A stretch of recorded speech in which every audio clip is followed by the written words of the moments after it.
Your first car was not a Ferrari. If you're just starting out with live streaming, then you don't need the best gear available. But you do need to make sure you have all of the tools necessary, both physical and digital, in order to host a successful live stream. If you're ready to move from simple streams on your phone to a more professional setup, then stick around as I walk you through a checklist of essential tools and gear recommendations.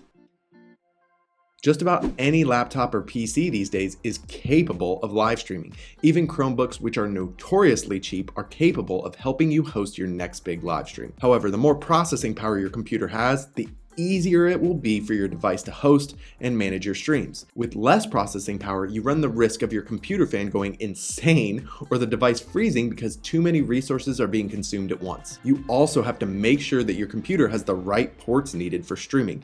To be safe, you'll want something that has a minimum of 2 USB ports. In an ideal world, you'd have more, but you may have to work with what you've got just to get started. If you happen to have a newer Apple computer or a MacBook, you'll definitely need a few dongles as well. My laptop only has USB-C ports, but I need some flexibility in terms of the ports to be able to connect my external monitor via HDMI, as well as USB ports to connect microphones and camera gear. I currently use this dongle that I got on Amazon for about $25 that has 3 USB ports, an HDMI port, and even a card reader to make my life just a little bit simpler. Something else I've found to be incredibly useful when hosting live streams is an external monitor or a second screen for your computer. What happens when you start taking your live streams a bit more seriously is that you have a few more demands to balance while streaming. You have to have your software running, your chat windows up. You might want to have your stream up so that you can see what the viewers are seeing. And you might be using some slides, so you need those up as well. Doing all of that from a relatively small laptop screen can get really messy and confusing really fast. Having that extra screen real estate can make a massive difference in your stream and in your own sanity. My monitor was not expensive. It's not super nice or fancy or anything like that, but it only cost about $130 on Amazon. It's an HP Pavilion 22-inch and it has served me well for many years. By the way, if you're new here, we're publishing videos like this all the time on this channel, and I'd love it if you would subscribe and turn on the notification bell so you don't miss future videos. I can't sit here with my full-frame 4K mirrorless camera and honestly tell you that video quality doesn't matter. It does, especially with live streams. If you've been relying on your computer's built-in webcam for your live streams, it's time to upgrade.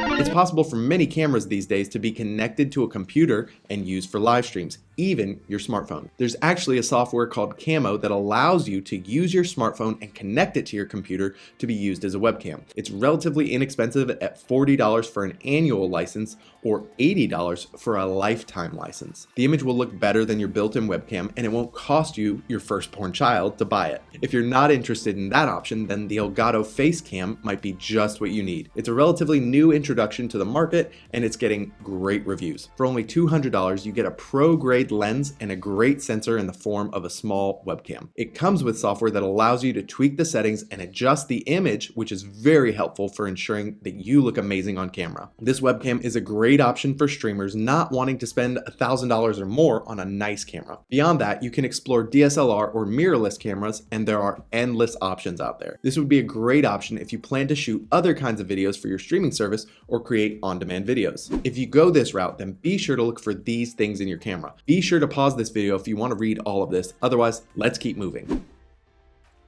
Okay, so you've got a computer and you've got a camera, but now we've got to make sure that we have a way to successfully connect those two elements. For many of the simpler options like the Elgato Facecam that I mentioned, it's as simple as connecting the USB cable included with your purchase. Unfortunately, with the higher end cameras, it's not always that simple. Some cameras are capable of a direct connection via USB-C or some other port, but I highly recommend that you figure out how to connect the camera you want to your computer before you buy. Many cameras, like my own, are best served by connecting to a capture card like the Elgato Camlink 4K. This card allows you to capture the video signal from your camera and then translate it into your computer with ease. The Camlink 4K is fantastic and their website lists the compatible cameras. It's been great for me as a simple plug and play experience. The Camlink plugs into a USB port on your laptop and has a female HDMI port, so you'll need to figure out what cables you need to connect to your camera. For me, it's a micro HDMI to a full-sized HDMI cable. Plug it in, pull up your software to test it out, and select the camera input as Camlink, and you should be good to go.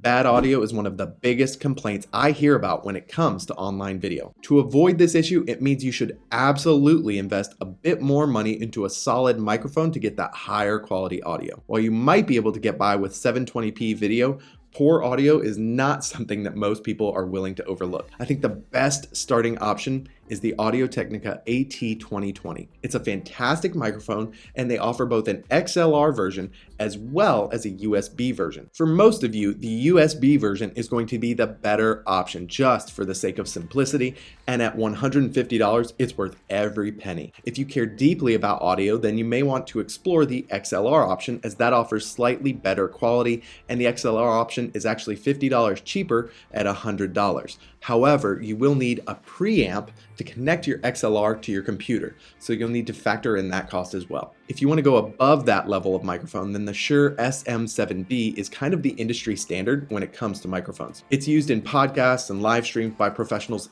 everywhere, but the price reflects this at about $400 for just the microphone.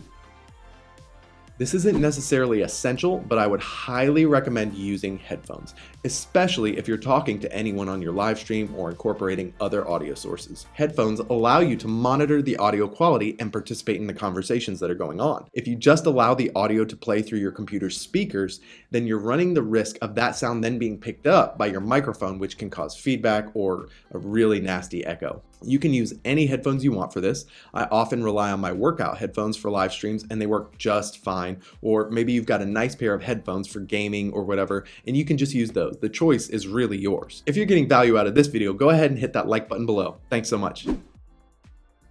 You may not have considered lighting for your live streaming, but it's a mistake to overlook this part. You can try to use natural light from a window, but that's fickle and very unpredictable, as clouds and other elements can constantly change the lighting. And you definitely don't want to rely on the light from your computer screen to light your face, as that can be all over the place depending on what's on your screen. Like if you are in dark mode or if you pull up a page that's white, it can absolutely make a big difference. Ultimately, your best option is to control your lighting yourself. At a minimum, you'll need one light, but having multiple is preferable. If you want to learn how to light your videos, then you need to watch the video in the top right corner and use those principles to apply to your live streams. For your cheapest option, you could just buy a clamp light from Home Depot and some parchment paper, or maybe even a shower curtain to help diffuse and soften that light. This will cost you maybe $20 or so. There are also plenty of LED light kits available on Amazon if you prefer something a little bit more specific to your needs.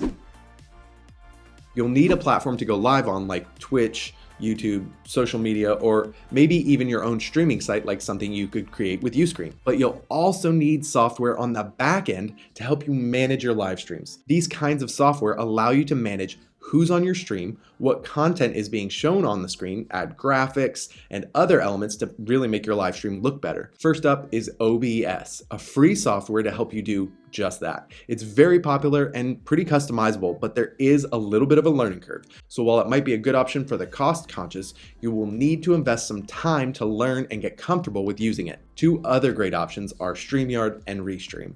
Both are incredible platforms, and they both offer a free version. However, the free version will have their branded watermark on your videos, and I'm not a huge fan of that. So if you opt to upgrade, the pricing is very reasonable, and paying for the software will help those branded watermarks disappear.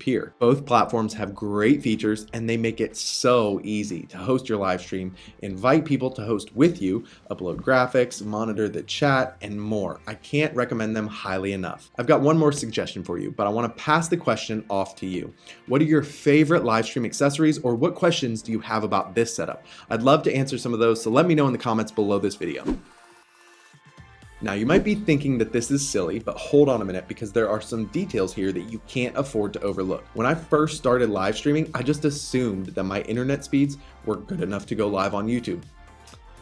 Wrong.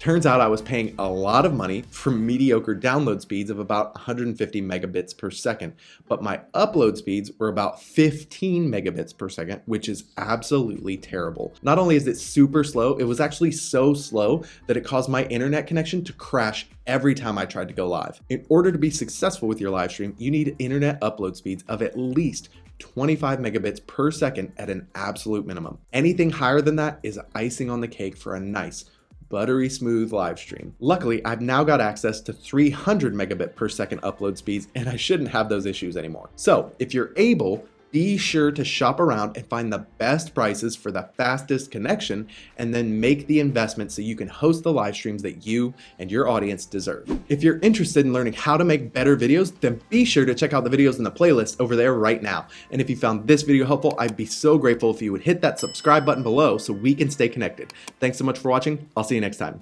I was busy thinking about boys. Couldn't tell you why that song stuck in my head.